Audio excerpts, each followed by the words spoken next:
ચાલો good morning બધાને.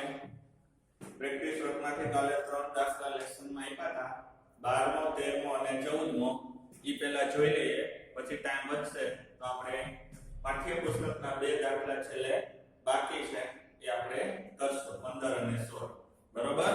તો 12 13 અને 14 અને આજે હજી આમાં ટોટલ આપણે 37 દાખલા છે, એમાંથી સાબિતી વાળા દાખલા લગભગ આ વખતે સિલેબસમાં નથી, એટલે ઈ વચ્ચે નહીં કરીએ. આજે તમને લેસનમાં 18 19 21 અને 22 આટલા લેસનમાં આપીશ. કેટલા? 15 16 17 વચ્ચે રાખી દે, એમાં 17 મોટ લઈને કરતા કે પાઠ્યપુસ્તકમાં આવી ગયું ઈનો ઈ છે. બરોબર? એટલે 18 19 21 અને 22 આટલા લેસનમાં તમારે કરવાના રહેશે. તો ફોટો મોકલી દઈશ. चलो प्रश्न नंबर 12.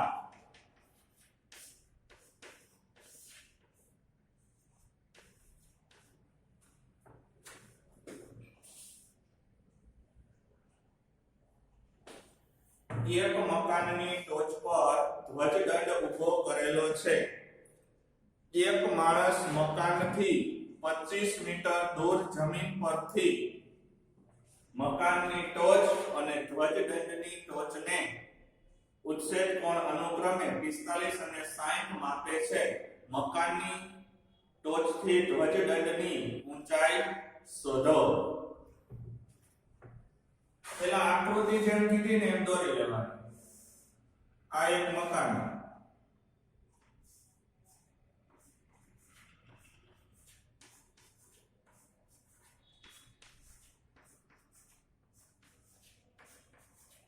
હવે આ મકાનની ટોચ ઉપર એક ધ્વજદંડ ઊભો કરેલો છે. તો આ મકાનની ટોચ, એની ઉપર આ એક ધ્વજદંડ. ઈ તો આવડે ને દોરતા, એવું તો સામાન્ય તો.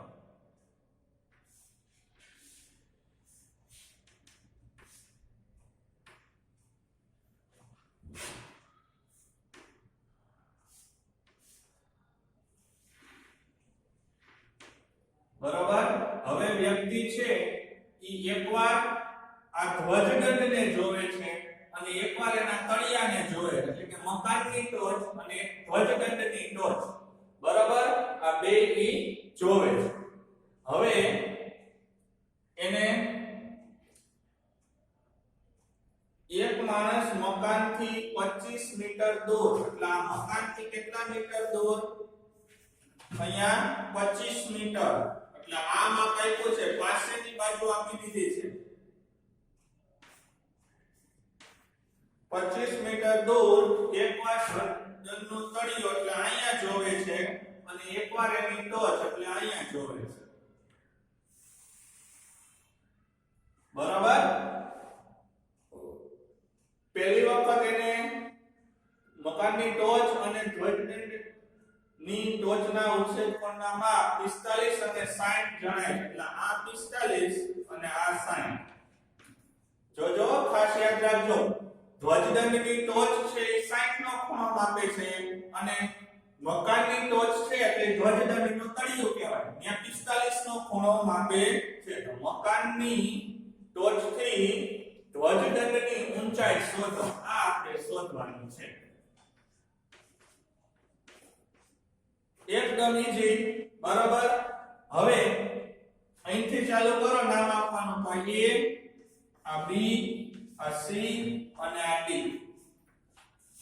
બરાબર? હવે 45 ને આધારે મેં તમને કીધું હતું કે જ્યારે 45 ને આધારે જ્યારે પાસેની બાજુ એટલી તો સામેની બાજુ એટલી જ, અથવા સામેની બાજુ જેટલી એટલી એટલી પાસેની બાજુ. તો 45 ને આધારે સામેની બાજુ CD BC અને પાસેની બાજુ CD. તો CD નું માપ જેટલું છે ને એટલું જ BC નું માપ આવશે. અને આને આપણે જે શોધવાનું છે એને h અથવા તો x ધારી લેવાનું. આને શું ધારી લેવાનું? x. પહેલા tan 45 ને આધારે tan 45 સામેની બાજુ એટલે BC, પાસેની બાજુ એટલે CD. tan 45 નું માપ કોષ્ટકમાંથી 1 થાય. BC આપણે પહેલા મેળવી લઈએ અને CD એટલે 25. તો 25 આ બાજુ આવી જાય, 25 બરાબર BC. BC બરાબર 25 મીટર. સમજાણું કે નહીં? BC નું માપ કેટલું આવ્યું? 25 આપણે મેળવી લીધું. હવે આખે આખું માપ થાય ઈ x + 25 થાય. કયું? AC નું માપ. AC નું માપ કેટલું થાય? હવે tan 60 ને આધારે પેલા tan 60 સામેની બાજુ એટલે AC અને પાછળની બાજુ એટલે CD. tan 60 કોષ્ટકમાંથી પાકું થઈ ગયું છે. હવે વર્ગમૂળ 3 AC નું માપ x + 25 છેદમાં 25. હવે 25 પેલા આ બાજુ આવી જાય એટલે 25 વર્ગમૂળ 3 બરાબર x + 25. 25 બાદ કરી નાખો તો 25 વર્ગમૂળ 3 - 25 બરાબર x. હવે 25 વર્ગમૂળ 3 માંથી 25 સામાન્ય નીકળી જાય એટલે x બરાબર 25 કોમન કાઢો એટલે વર્ગમૂળ 3 - x મીટર. x નું માપ આવ્યું. આપણે તો સીધી ઊંચાઈ જોઈએ છે ધ્વજદંડની. તો ધ્વજદંડની ઊંચાઈ આવી ગઈ x બરાબર 25 કૌંસમાં વર્ગમૂળ 3 - x. તો જવાબ લખી દેવાનો. મકાનની ટોચથી ધ્વજદંડની ઊંચાઈ 25 કૌંસમાં વર્ગમૂળ 3 - 1 મીટર હશે. સમજાઈ ગયું? હા વેલો છે. 45 વાળો ખૂણો હોય ને એટલે એક જવાબ તો તમને ડાયરેક્ટ જ મળી જાય. એટલે બીજો શોધવામાં ઈઝી થઈ જાય. બરાબર? લખી નાખો.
ચાલો હવે 13મો જુઓ.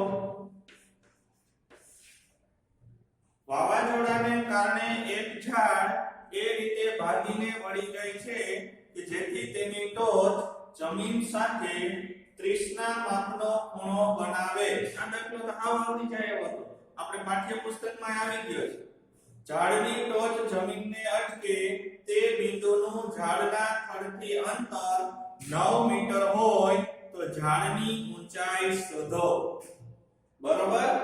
આ એક ઝાડ છે ઈ અહીંથી દાખલા તરીકે ભાગીને વળી જાય તો આ ઉપરનો ભાગ છે એ અહીંયા જમીન સાથે આવે. બરોબર? આ ભાગ છે ઈ આ છે. અહીંથી નામ આપો A B C સી અને સી ડેશ નામ આપી દો તો એસી છે એ સી ડેશ છે બરાબર હવે આ ટોચ છે એ જમીનથી 9 મીટર દૂર હોય કેટલા મીટર 9 મીટર દૂર હોય અને અહીંયા 30 ના માપનો ખૂણો બનાવે કેટલાના માપનો 30 ના માપનો ખૂણો બનાવે તો 30 ને આધારે પાસેની બાજુ આપી છે પહેલા સામેની બાજુ શોધી લેવા પછી આના બે માપ મળી જાય એટલે આ કર્ણ શોધી લેવા અને પછી આ સામેની બાજુ અને કર્ણનો સરવાળો આ ભાગ એટલે આ મળી જાય અને આ ઉપરનો ભાગ છે એ તમારો આ ત્રાસો ભાગ છે વળીને આમ પડે છે એટલે આ ભાગ અહીંયા અને આ બેનો સરવાળો કરી દેવાનો આવી ગયો છે આવો દાખલો એકવાર બરાબર પહેલા tan 30 સામેની બાજુ એટલે AB અને પાછળની બાજુ એટલે BC 1/3 વર્ગમૂળ 3 AB એમનો અને BC નું માપ 9 અહીંયા અંશમાં આવી જાય તો 9/3 વર્ગમૂળ 3 AB બરાબર 3 તેરી 9 તો 3 વર્ગમૂળ 3 ગુણ્યા વર્ગમૂળ 3 છેદમાં વર્ગમૂળ 3 છે ને પહેલા 3 તેરી 9 થાય 3 ના પાછા બે ભાગ બરાબર AB વર્ગમૂળ 3 ઉડી જાય તો AB બરાબર 3 વર્ગમૂળ 3 હવે અહીંયા કાટખૂણો બનતો હોય એટલે 30 ને આધારે સામેની બાજુ આપી આવી છે તો કર્ણ મળી જાય તમારે પાયથાગોરસનો પ્રમેય મૂકવાની જરૂર નથી અને પાયથાગોરસનો પ્રમેય મૂકવો હોય તો વાંધો નથી 9 નો વર્ગ 81 3 વર્ગમૂળ 3 નો વર્ગ 3 નો વર્ગ 9 9 તેરી 27 81 અને 27 નો સરવાળો કરી અને વર્ગમૂળ લખી નાખવાનો અને પછી આ બેનો સરવાળો કરી દેવાનો અથવા તો પાછું tan નું માપ મૂકો tan 30 સામેની બાજુ એટલે AB અને કર્ણ એટલે AC અહીંયા 1/3 વર્ગમૂળ 3 અહીંયા 3 વર્ગમૂળ 3 કેટલો આવ્યો 3 વર્ગમૂળ 3 છેદમાં AC AC અહીંયા આવી જાય તો 3 વર્ગમૂળ 3 ગુણ્યા વર્ગમૂળ 3 બરાબર જો મેં સમજાવ્યું તો કે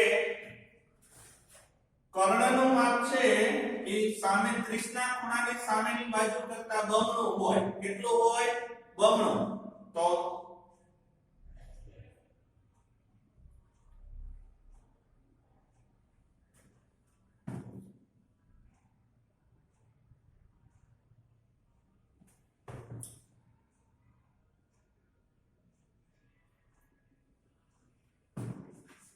AC બરાબર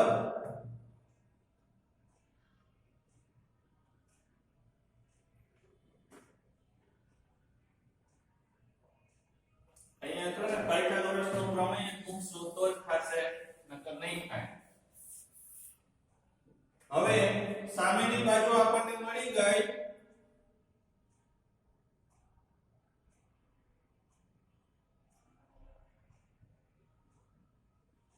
હવે પાયથાગોરસનો પ્રમેય AC વર્ગ બરાબર AB વર્ગ વત્તા BC વર્ગ AC આપણે શોધવાનો છે AB એવો 3 વર્ગમૂળ 3 એનો વર્ગ અને BC છે 9 નો વર્ગ 3 નો વર્ગ 9 અને 9 તેરી 27 અને 9 81 તો 8 અને 98 કેટલા આવ્યા 98 બરાબર 98 નું વર્ગમૂળ નીકળતું નથી એટલે AC બરાબર એવાના ભાગ પાડવાના કેટલું વર્ગમૂળ નીકળતું હોય ને એક અવિભાજ્ય સંખ્યા હોય તો 25 ચોકુ 100 થાય અને 4 આવે ને પણ 16 દુ 32 16 તેરી 48 16 પંચા 80 16 96 16 નહીં આવે 36 દુ 72 નો હાલે પછી 25 તો હાલે નહીં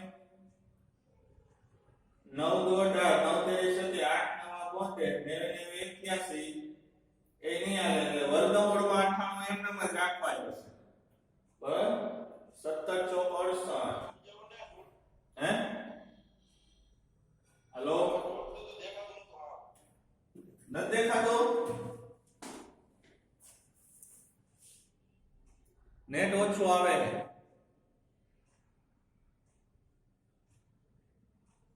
કવરેજનો પ્રોબ્લેમ છે, નેટ ઓછું આવે. પહેલા જો આ 30 ને આધારે સામેની બાજુ AB અને પાછળની બાજુ BC તેનું માપ 1 ના છેદમાં વર્ગમૂળ 3 AB ના છેદમાં 9 9 અહીંયા આવી જાય એટલે 9 ના છેદમાં વર્ગમૂળ 3 બરાબર AB બરાબર. તો 3 ગુણ્યા 9 ના ભાગ પાડ્યા 3 તેરી 9 અને આ પાછા બે વાર વર્ગમૂળમાં 3 મૂકીએ એટલે 3 અને એને ગુણ્યા 3 એટલે 9 એક વાર ઉડી જાય એટલે 3 વર્ગમૂળ 3 આવે એટલે આ માપ આવ્યું એ 3 વર્ગમૂળ 3 આવ્યું બરાબર. હવે પાયથાગોરસનો પ્રમેય AB વર્ગ વત્તા BC વર્ગ બરાબર AC વર્ગ. તો 3 વર્ગમૂળ 3 નો વર્ગ કેટલો થાય? 27. પેલા 3 નો વર્ગ 9 થાય અને વર્ગમૂળ 3 નો વર્ગ 3 થાય તો 9 તેરી 27 અને 9 નો વર્ગ 81. તો વર્ગમૂળમાં 98 આવ્યા. કેટલા આવ્યા? વર્ગમૂળ 98. હવે આપણે શું શોધવું છે? તો કે ઝાડની ઊંચાઈ. તો ઝાડની ઊંચાઈ આ બેનો સરવાળો કરી દેવાનો.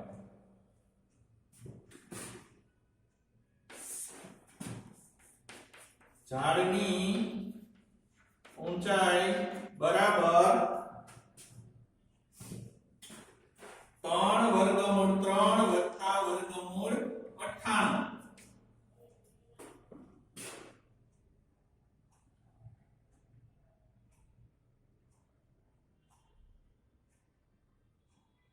બરાબર. તો હવે ઈ બેનો સરવાળો કરવો હોય તો અહીંયા 98 ના એવા ભાગ પાડી દેવા પડે કે જેને હિસાબે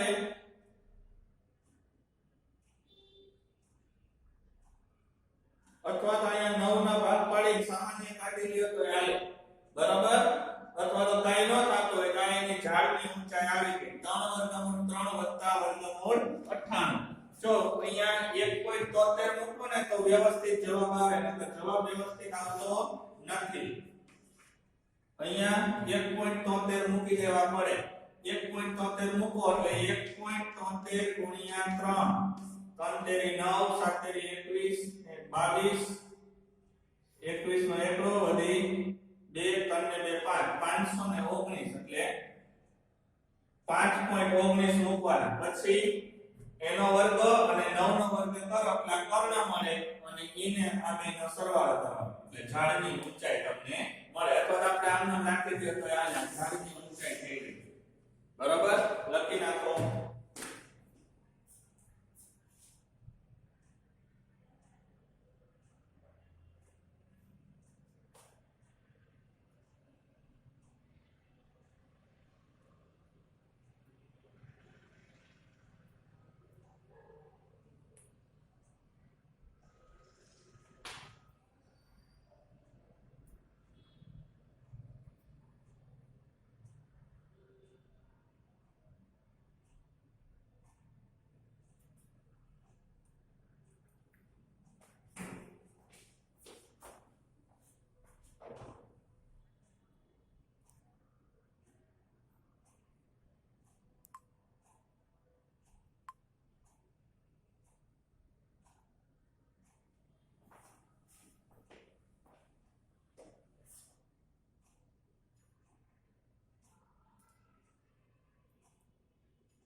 ટાવરની ટોચ અને તળિયાના અવશેષ કોણના માપ 30 અને 60 છે તો ટાવરની ઊંચાઈ શોધો.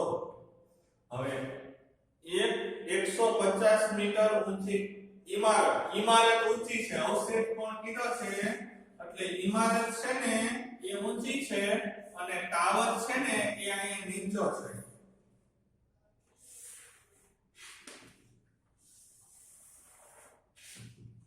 બરોબર, આ ઇમારતથી એકવાર ટાવરની ટોચ જોવે છે અને એકવાર ટાવરનું તળિયું.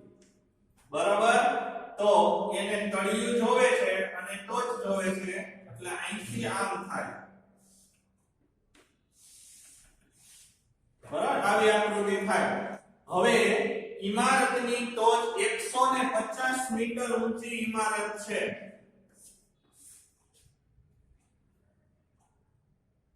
તળિયાના અવશેષ કોણના ટોચ અને તળિયાના અવશેષ કોણના માપ 30 અને 60 ગણાય છે. ટોચનું 30 અને અહીંયા 60. બરોબર, તો ટાવરની ઊંચાઈ શોધો. આ આપણે શોધવાનું. એને આપણે x ધારી લઈએ. હવે આ x હોય તો આ માપે અહીંથી અહીં સુધીનો x જ થાય કે નહીં? અહીંથી નામ આપવાનું ચાલુ કરો. a b c d અને e.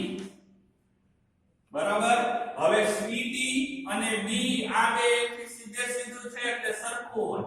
હવે અહીંથી જો પેલા 30 ને આધારે આ 30 ને આધારે સામેની બાજુ અહીંયા 30 ને અહીંયા 60 લખો તો આ લખો ને અહીંયા લખી નખાય એટલે કન્ફ્યુઝન ન થાય તમારે. અહીંયા 30 અને અહીંયા 60. 30 ને આધારે સામેની બાજુ AB અને પાછળની બાજુ B. 60 ને આધારે સામેની બાજુ AC અને પાછળની બાજુ CD. એટલે આ બે સરખા થશે. એટલે પેલા 150 મીટર છે આને x ધાર્યો આપણે અથવા આને x ધાર્યો આને જેને x ધાર્યો આ x ધાર્યો એટલે x - 150 - x. કારણ કે આ x છે ને આખે આખું 150 છે ને. બરાબર, અથવા તો આપણે આની જરૂર પડશે અને આખે આખાની જરૂર પડશે. એટલે પહેલા જો tan 60 સામેની બાજુ 60 ને આધારે સામેની બાજુ AC અને પાછળની બાજુ CD. tan 60 નું માપ વર્ગમૂળ 3 AC નું માપ કેટલું છે 150 અને CD આપણે એમને રાખશું. તો CD બરાબર 150 ના છેદમાં વર્ગમૂળ 3. પરિણામ નંબર 1 કહી દો.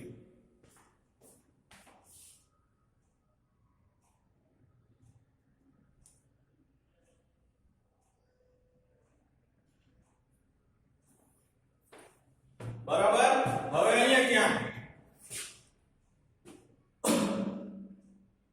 30 ને આધારે tan 30 સામેની બાજુ એટલે AB અને પાછળની બાજુ એટલે BE. tan 30 નું માપ 1 ના છેદમાં વર્ગમૂળ 3 બરાબર AB નું માપ 150 - x છેદમાં BE. તો b ને સૂત્રનો કરતા બનાવો એટલે આ વર્ગમૂળ 3 અહીંયા ગુણાકારમાં આવી જાય પણ બે યારે ગુણાકાર થાય 150 - x. હવે CD અને B તો બે સરખા જ છે. અહીંથી આ પાછળની બાજુ ને આ પાછળની બાજુ એ બે તો માપ તો સરખા જ હોય ને. ટાવરની ટોચ જો કે તળિયું જો થાય તો બે સરખું ને ઇમારત ઉપરથી કે ત્રાસી ઇમારત કે ટાવર ત્રાસો હોય નહીં. એટલે પરિણામ 1 અને 2 પરથી બે પરિણામને સરખાવી દો. 150 ના છેદમાં વર્ગમૂળ 3 બરાબર વર્ગમૂળ 3 150 - x.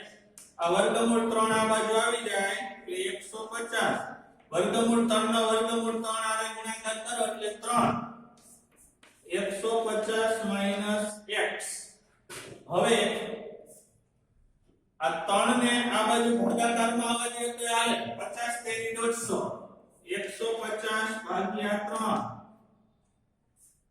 150 માઈનસ x એટલે અહીંયા 50 આવી જાય x ને બરાબર ની આ બાજુ લઈ લેવાય કારણ કે માઈનસ નો આલે એટલે 150 માઈનસ 50 x બરાબર 100 આપણે જેને x ધાર્યો હતો તો કે ટાવર ની ઊંચાઈને x ધાર્યો હતો તો x બરાબર 100 આવી ગયા તો લખી દેવાનું ટાવર ની ઊંચાઈ 100 મીટર હશે ટાવર ની ઊંચાઈ 100 મીટર હશે ચાલો લખી લો